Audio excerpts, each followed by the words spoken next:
Pilipinas, magandang araw mga kapantalan.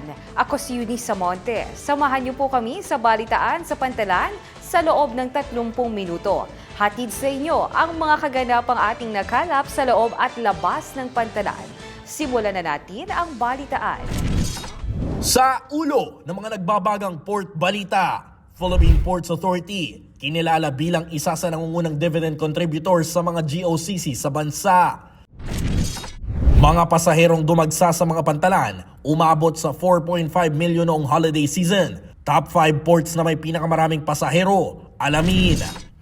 International cruise ship na MV Vasco da Gama, binisita ang mga pantalan ng Manila, Palawan at Bohol. Pasaheros arestado matapos mahulihan ng pinaghihinalaang droga.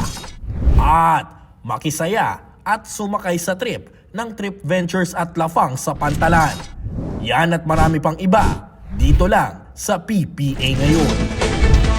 Magandang balita mga kapantalan, pasok sa top 5 dividend contributor ang Philippine Ports Authority na umabot sa halagang 4.44 billion pesos. Para sa kabuuang detalye, si Jel Manalo ang nagbabalita. Muling kinilala ang kontribusyon ng Philippine Ports Authority bilang isa sa nangungunang dividend contributor sa mga government-owned and controlled corporations o GOCC sa bansa. Ayon sa Department of Finance, nasa ika-4 na pwesto ang PPA sa mga top dividend contributors. Nakapag-remit ang PPA ng 4.44 billion pesos para sa taong 2023. Sinabi ni General Manager G. Santiago na patunay lamang ang pagkilalang ito sa matatag na financial performance ng PPA. Dagdag pa ni GM Santiago, target goal ng PPA ang 5 billion pesos dividend remittance sa 2024. Asahan anya ang tuloy-tuloy na paggawa ng kasaysayan ng Philippine Ports Authority. Ang mga dividend mula sa GOCCs ay ginagamit upang pondohan ang pagpapabilis sa implementasyon ng mga programa sa infrastruktura at iba pang social at economic program ng pamahalaan. Jel Manalo para sa PPA TV. Matapos ang Pasko at bagong taon, balik normal na ang estado ng mga pantalan sa ilalim ng Philippine Ports Authority. Sa tala ng PPA, umabot sa mahigit 4.5 million ang mga pasahero na dumagsa sa mga pantalan nitong holiday season. Tara na at alamin natin ang top 5 ports na pinakamatao at dinagsa ng ating mga kababayan. Para sa ibang detalye, narito si Paul Kalayag nag-uulat. Pumalo sa mahigit 4.5 milyon ng mga pasahero ang dumagsa sa mga pantalan sa bansa sa ilalim ng Philippine Ports Authority.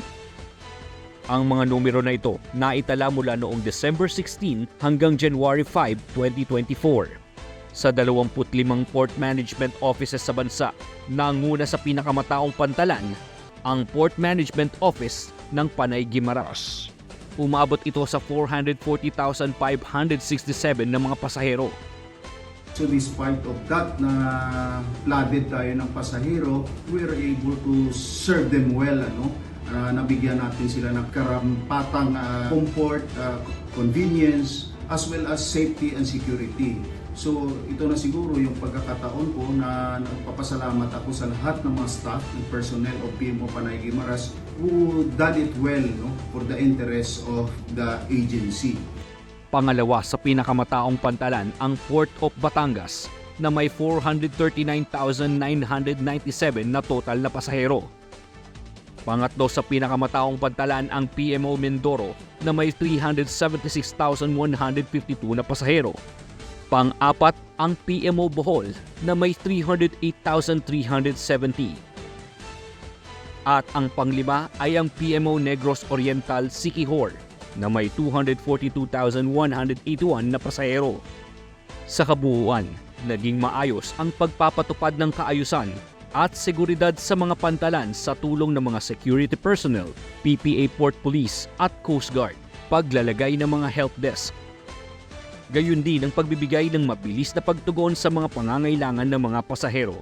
Paul Kalayag para sa PPA TV. Tutukan ng iba pang may init na balitang pampantala sa aming pagbabalik.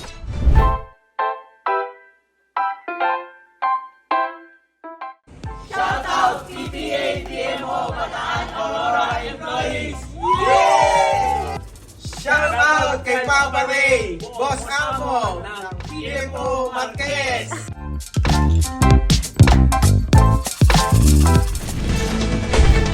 Tuloy-tuloy ang pagpasok ng mga international cruise ship sa bansa na nagpapatunay ng pagbabalik sigla ng cruise tourism. At ngayong 2024, ang kauna-unahang cruise ship na dumaong sa bansa ay ang MV Vasco da Gama na sinalubong ng ating mga pantalan. Ano-ano nga ba ang pantalan na binisita ng MV Vasco da Gama? Si Cara Perdito, nagbabalita.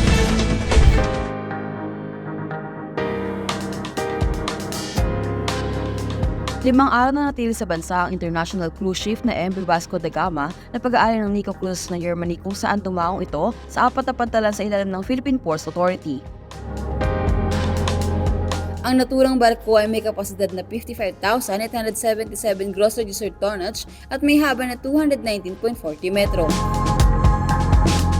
Dumaang ang nasabing international cruise ship sa mga pantalan sa ilalim ng Philippine Ports Authority tulad ng Manila South Harbor,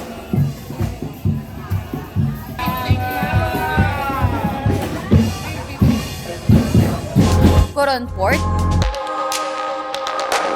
Puerto Princesa Port, at Tagbilaran Port kung saan mainit silang tinanggap sa pamumuno ng mga port managers.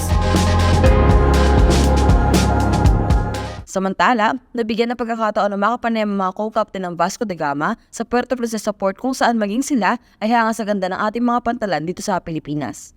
May I kindly ask what inspired you to choose Philippine Ports Authority, Puerto Princesa, to be here? Because you have a very good reputation. Oh, really? We have a very good reputation. And what is that, sir? May I know? But we heard it from our headquarters.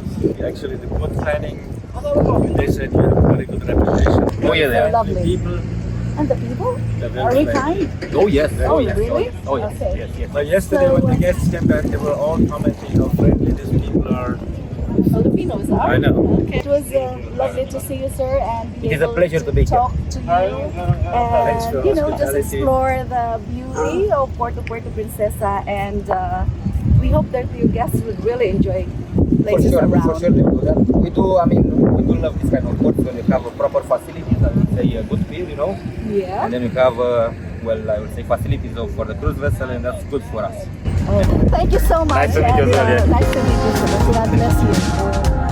Nakakatuwang isipin no na patuloy pong tinatangkilik yung ating port ng mga cruise ships no from other countries. Po isang pagpapatunay na maayos yung ating sinasagawang pagtanggap sa kanila. Maganda yung ating lungsod ng Puerto Princesa, lalawigan ng Palawan at ang ating bansa. No? Kaya sila po ay patuloy na bumabalik sa ating lugar. Ngayong 2024, inaasahang mas marami pang mga cruise ships ang bibisita sa ating mga pantalan na naglalayong magbigay ng magandang oportunidad at trabaho sa ating mga kababayan. Higit sa lahat, mabigyan ang mga turista na hindi malilimutang travel experience. Cara Perdito, nag-uulat para sa PPA TV. Hindi nakaligtas sa security personnel at port police na naka-duty sa pantalan ng isang lalaking pasahero na nagtangkang magpuslit ng marijuana at sachet ng shabu sa Port Terminal Building ng Port of Lucena. Agad namang rumuspende ang PDLC Interdiction at Philippine Coast Guard K9 Unit para opisyal na imbestigahan at i-turn over ang suspect sa pinakamalapit na presinto. Para sa ibang detalye, nagbabalita si Lucy Valdez. Naunsyame ang pagbiyahe ng isang pasahero matapos siyang magulihan ng isang sachet ng hinihinalang shabu at marijuana sa loob ng kanyang bat. Nangyari ang insidente noong Martes, 9 ng Enero sa Passenger Terminal Building ng Port of Lucena. Patungo sa ng rumblo ng suspect pati na ang dalawa pa niyang kasama nang makita ng screening officer ang mga droga sa kanyang bag. Agad itong narespondihan ng mga port police upang arestuhin ang suspect. Agaran din siyang pinuntahan ng mga tauhan ng Philippine Drug Enforcement Agency para imbestigahan at opisyal na ma-turn over sa malapit na presinto. Samantala, pinalaya naman ang dalawang kasamahan nito matapos magnegatibo sa screening ng PDEA at K9 unit at pinahintulutan makasakay sa barko patungong Romblon. Lucy Valdez para sa PPA TV. Makisaya, maki-rides at maki-trip. Kasama ang ating one and only trip venture boy na si Ken. Para tayo ay ilibot sa isang sikat na amusement park sa Pampanga. At siguradong matatakam naman kayo sa pinuntahan ng ating lafang sa Pantalan. Team sa Negros Occidental po yan, malapit sa Port of San Carlos kung saan bida ang kanilang sikat at dinirayong insekwate o yung tsokolate. Abangan ang lahat ng yan sa ating pagbabalik. What's the popping word mga pops? Alam niyo ba kung ano ang transit cargo? First, let's spell it out. 2 words. Transit. Transit. CARGO. Cargo. Ang transit cargo ay mga kargamento na kinakarga mula sa pinanggalingan daungan at nilalabas sa pupuntahang daungan. Transit cargo. That's what's popping!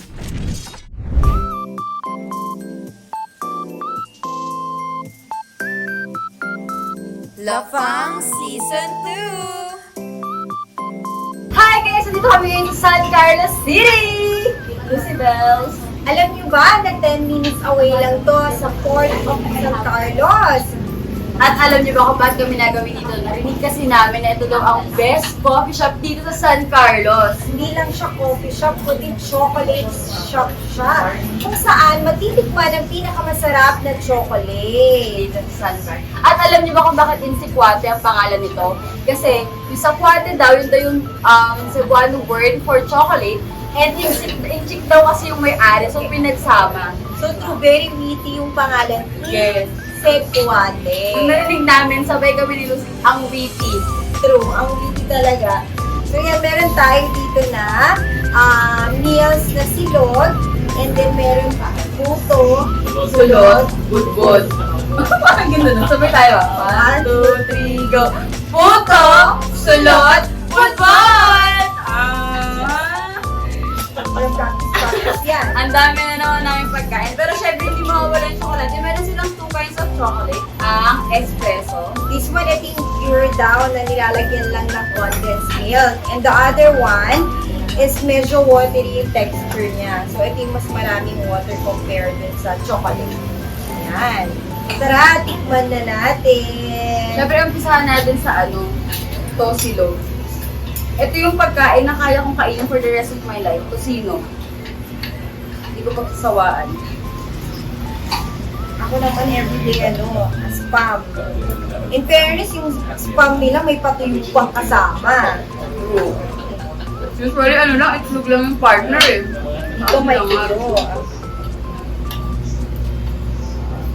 Tikman natin yung kain. Sige, kain. Na-excite ako dito kasi di ba pag espresso usually pag sa coffee, yan lang siya. Shot lang talaga siya. Ito medyo kaya akong shot. Hindi ko alam kung kaya ko itong hindi ko alam kung kaya ko itong iwatong sa akin. Nung kay Lucy, ubos na yung contents kasi bago pa magsimula, hinalo niya na. Tapos hindi lang. Ito yung trip ko eh. Tikman natin siya.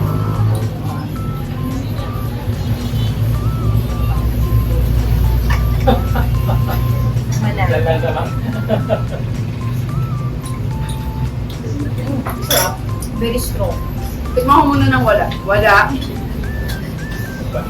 Very strong.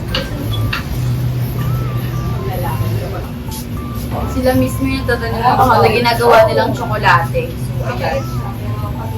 Lagyan na natin ng konti. Sarap pala naman. Kaya naman pala binabalikan. Siguro naman na-share ko na sa iba't iba namin episode. Ito yung aguado. Ito yung pinaluan na ng water. Hindi na siya yung kasing pure ng espresso. Cheers!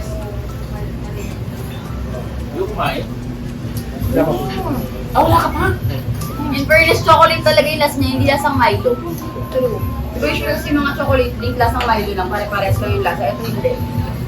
Pero hindi ko nilalagyan siya ng asukal.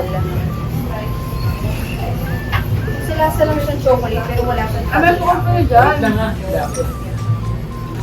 Ngayon, try natin ang puto, sulot, budbud.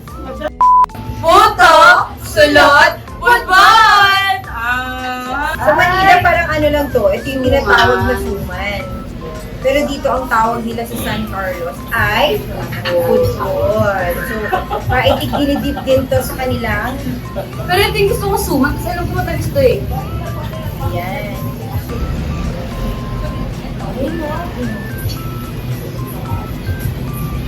Ang sarap.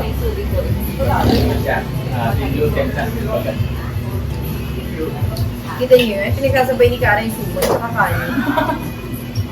Hindi ko alam, parang ang ulam. Pinagsasabay niya yung suman.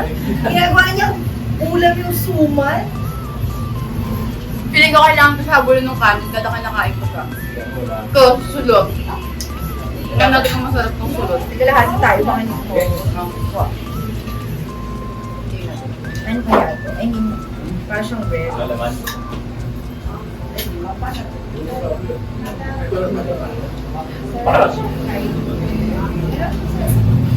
With espresso.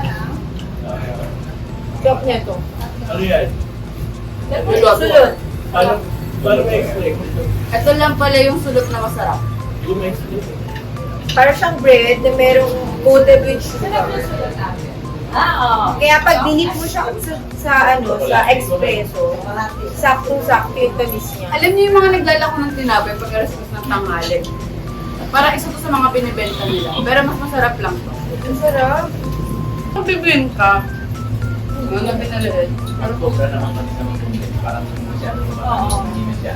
May tsura niya, very crispy. Parang Pasko. Itong kulay ube. Parang nakikita mo lang pag Pasko. Tikman din natin. Pero kumakain dito kaya yun. Alam mo, siguro kaya siya best coffee shop kasi yung mga ino-offer nila, unlike sa ibang coffee shop, diba usually mga coffee shop sa atin, mga ino-offer mga carbonara, spaghetti, ito kasi local eh. Localize yung food niya. Hindi siya yung usual na coffee shop na pupuntahan mo na merong mga pastries at all. Ito yung mga Pino talaga na parang kakanin. pamilya. Pinoy kakanin yung ino-offer for dessert. Talaga magkaiba siya.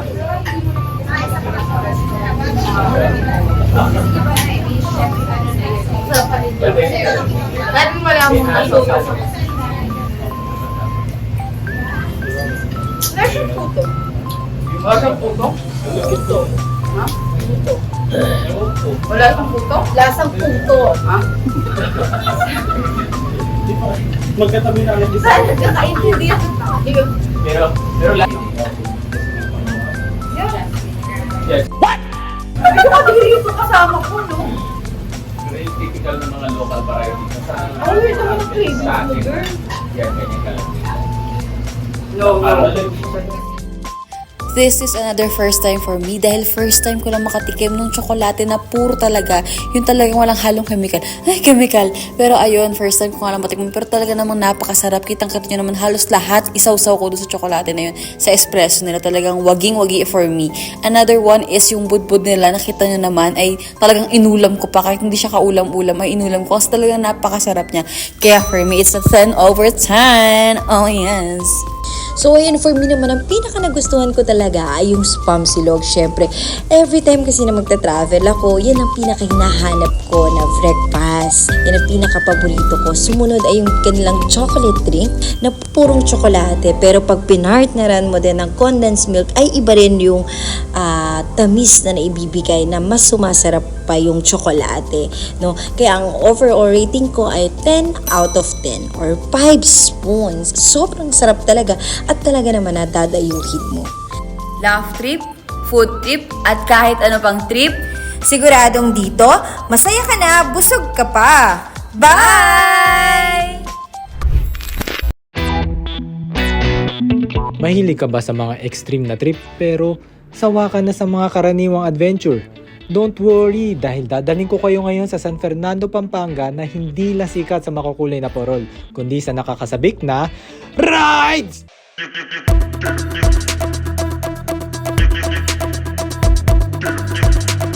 Inisita ng aming Team Amdi umano'y first amusement park sa North Luzon na hindi lang pampamilya o pambarkada, pwede rin sa mga magjowa, sana all, o para sa mga single. Nasa 1 oras lang ang biyahe papunta rito mula NCR Northport. Matatagpuan dito ang Pampanga Eye, Super Viking, at marami pang exciting na rides. Siyempre, hindi mabubuo ang Trip Venture kung hindi natin sinubukan ang makapigil hiningang Loop Roller Coaster. So guys, nandito po tayo sa Loop Coaster.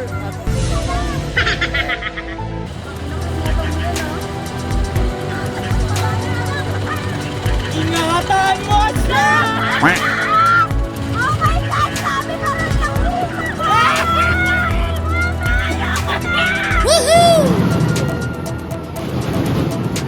Kung sawakan naman na sa mga rides, pwede rin maglaro ng mga games dito kung saan pwede mong mapanalunan ang mga cute na stuffed toys. So guys, dito tayo sa Hukadok oh. Ayun no, ang cute ng mga duck at saka ang lalaki ng mga prizes. Kung trip mo rin ang aming adventure, arat na dito sa Pampanga. At dito po nagwawakas sa makabuluhang talakayan at mahalagang kaganapan sa loob at labas ng pantalan. Manatili po tayong ligtas at mag-ingat sa ating biyahe. Inaabisuhan po natin ang ating mga kababayan na laging i-check ang social media accounts ng PPA para oras-oras updated kayo sa kalagayan ng inyong mga biyahe. Makakaasa po kayong naka-standby at laging alerto ang mga kawani ng PPA dahil naniniwala tayo na sa PPA, ang pagbangon, pag-unlad ay abot tanaw. Muli ako po si Eunice Monte at ito ang PPA Ngayon.